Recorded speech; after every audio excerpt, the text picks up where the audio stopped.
Before we start tonight's review of the board game, I wanted to take this opportunity to say thank you. Thank you for checking out the videos, and I encourage you to like and subscribe to the channel so that you can keep notified of upcoming videos that I produce. This is really a labor of love and a trial and error piece for me. Learning as I go, and I hope you enjoy the ride. It's an opportunity for me to share with you the things that I enjoy in life: books, boards, and bourbon. So I encourage you once again, please like and subscribe and enjoy tonight's video. Have a great one. Welcome to Books, Boards, and Bourbon, a YouTube channel dedicated to the review of books from different genres, board games, and bourbons from all across America. Today we're reviewing an adventure card game called Aventuria. And it's actually a great time to be reviewing this because they are live on Kickstarter right now with some new expansions. I first stumbled upon Adventuria on a solo board gaming Facebook page, and it caught my interest, and I ordered this game actually back in October. It is now March, and it took a little while for my local game shop to get it in, but it was definitely worth the wait. The game is played solo or with other players. It has two different variants to it. You can play a two-player game where you're basically taking one of your adventurers and dueling against another adventurer. And I haven't spent much time with that, but then there's also an adventure side to it, which really is what caught my attention. I enjoy role-playing games such as Pathfinder and Dungeons and Dragons, and I'm always looking to find a game that will scratch that itch because, let's be honest, finding a game master is not always the easiest thing to do. Everyone wants to play a character. Well, this game does a good job of removing the need for a game master and has some pros and cons to it. I really would rate this in a class of the Pathfinder adventure card game. Very similar setup, but some major differences too. It does have some deck building to it, and it does allow for a lot of expansions. So let's talk a little bit about how the game works. You start the game off with an adventurer, and there are, I believe, 4 in the base set. I have one of the first expansions, which gives you a couple additional adventurers to choose from. And your adventurers start with some base stats. As you can see here on this card, it talks about some of their base abilities, and then it also gives some of their base character pieces here, what their starting equipment is, and a special ability they have. They also start out with 40 hit points, and those are tracked with these cards down here. I will say this is probably one of my first cons of the game, is this card tracking system for hit points, because it's easy to move these even without the sleeves, for these to move around and lose track of where you're at, and then you have this weird turning angle to count down health also. I will say there are some upgrades available out there, so there's some dials, or you could just replace it with dice, but this is what comes with inside the base game. You also get a deck of cards, and these cards serve 2 purposes. They are both your tools, but they are also the skill points you need in order to activate your skills or abilities. And the deck can basically be broken down into a few different types of cards. You have things such as equipment, which is things that you would normally picture as equipment. For example, here, this is a healing potion that, if played, will allow you to heal 1 hero 6 hit points. So a piece of equipment like that. You could come across some armor in your deck. So this armor here allows you to increase your defense value. You find some free action cards. These are nice because they allow you to use them at any time, not just your turn. So this gives you some abilities to maybe aid somebody or change the outcome of something happening in the game itself. You'll find weapons, just like you would in any adventure game. So there's differing weapons that you could equip for your character inside your deck. You'll find some talents, so maybe some special abilities you learn along the way to help aid in your adventure. And then, as usual with any type of role-playing game, you're going to have some spells too. And you'll notice on these cards in the upper corner is the cost. This number here, for example, this spell doesn't cost anything to cast, whereas if I was going to don this leather armor, it would cost me 4 cards. So you'll have a handful of cards, and you can discard 2 of them at the beginning of your turn, face down, and those act as the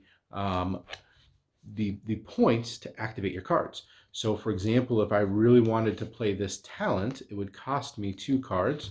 I would tap these cards, and then that comes out, and that is what happens. For example, this is a magical aptitude, so I add 2 to my hero's magical roll. So that could help me. And what's nice is some of these, like this card, the talent, it actually adds that magical talent permanently, so they just match up with your cards. You put them together here and you add these to your dice roll. The game does play with more than just cards. There are dice that you will roll, much like you would in any adventure game. You're going to have some D20s. You're going to have some D6s in here, are the 2 types of dice you use. Nothing beyond that, but these are the dice you're going to use for that. The game is unique. They have special dice that come with it. The 6 is actually an I. Compared to number 6 on there. So that comes in the base game itself too. So the question is asked then, what do you do in the game? Well, you are on an adventure, and there's a story that goes along with this. In fact, let's set it down here already. The core game and then the expansions add on additional adventures, but you'll see here this starts out with your core rules, but if you turn a little bit further into the book itself, it's going to run you through an adventure. And this is the first adventure that you do. And there's a storyline. So somebody in the group would read the storyline, or I'm a big solo player, so I can just read the storyline myself.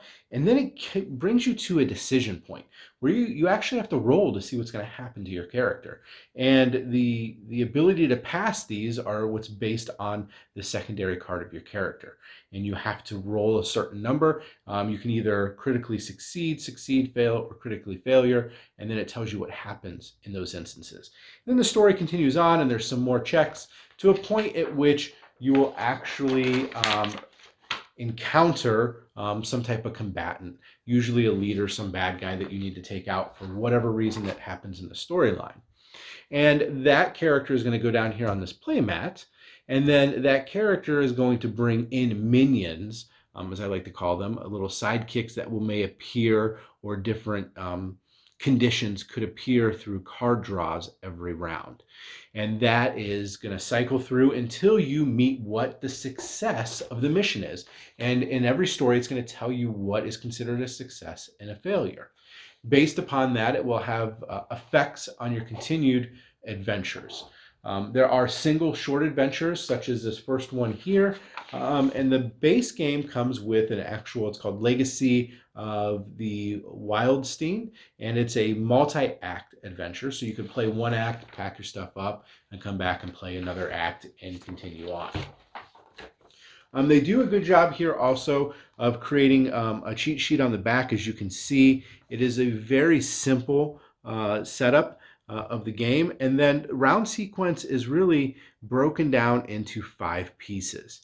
You have your preparation. This is where all heroes perform their preparation. You get your cards set up. You discard the 2 that you aren't going to use. Well, because once you discard those to be your mana, per se, they're down there forever. You can't get those back. So you got to make some tough choices sometimes, because you might draw a really great hand and not want to get rid of anything, but you also need the mana to cast them. So there's some give and take there.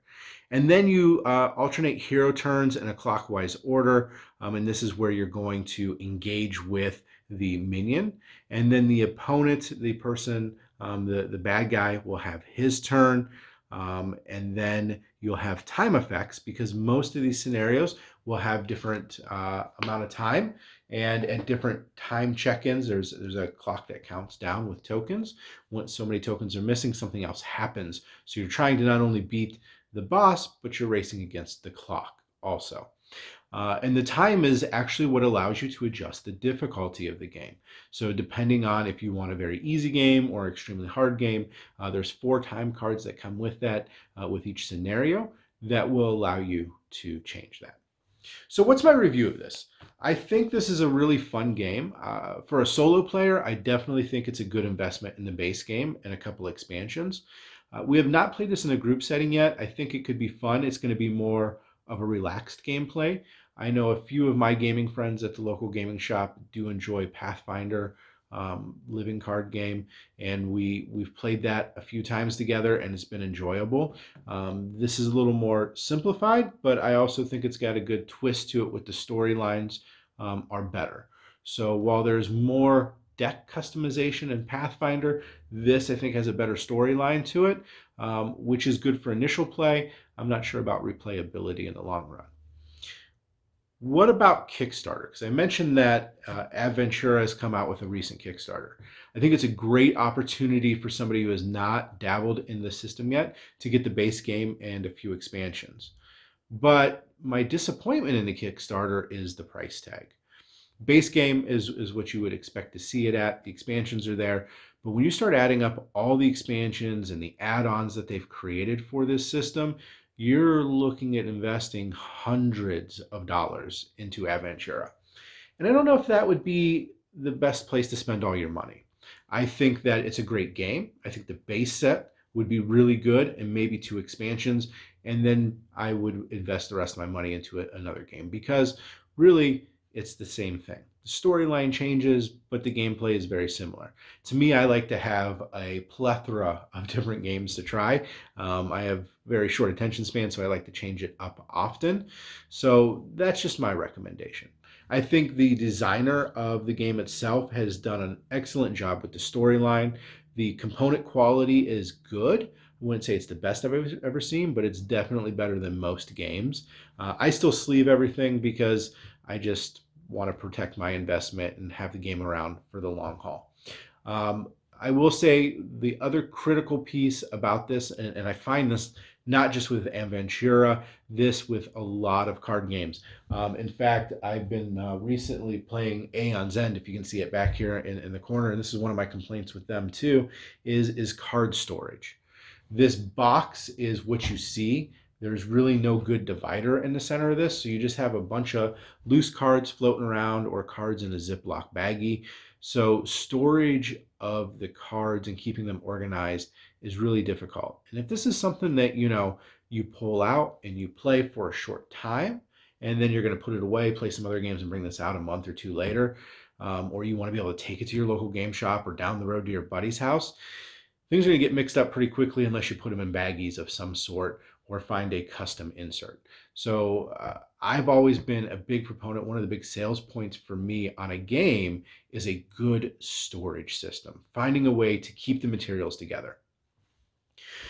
So final review of this, Adventura, I would say 10 being the most excellent game I've ever played, 1 being the worst thing I've ever played. I would rank this between a 6 and a 6.5. Definitely something that I will bring to the table throughout the year, especially for solo play. I don't know if it would be my first go-to, but I could see this hitting the table 2 to 3 times a year, and having a good storyline to it and having the expansions definitely helps a little bit. For the Kickstarter, I don't know if it's the best investment in your money. Great game, don't get me wrong, but the price point is really high and there's so many options out there. I don't know if they really hit the mark. Maybe a little less in the fluff and the extras, maybe buying it at the lower price point.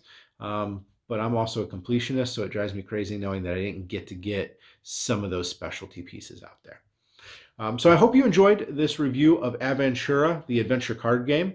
Tonight is brought to you, we are enjoying a bottle of Jefferson's Ocean. This will be one of my upcoming bourbon videos. So if you are into bourbon, I encourage you to like and subscribe to the channel, and you'll get a notification when those next videos come out. Until the next time we talk, I hope everyone is staying safe out there, enjoying gaming, and leave me some comments. Let me know what you like about the videos and what you would like to see reviewed next. Everyone, have a great night.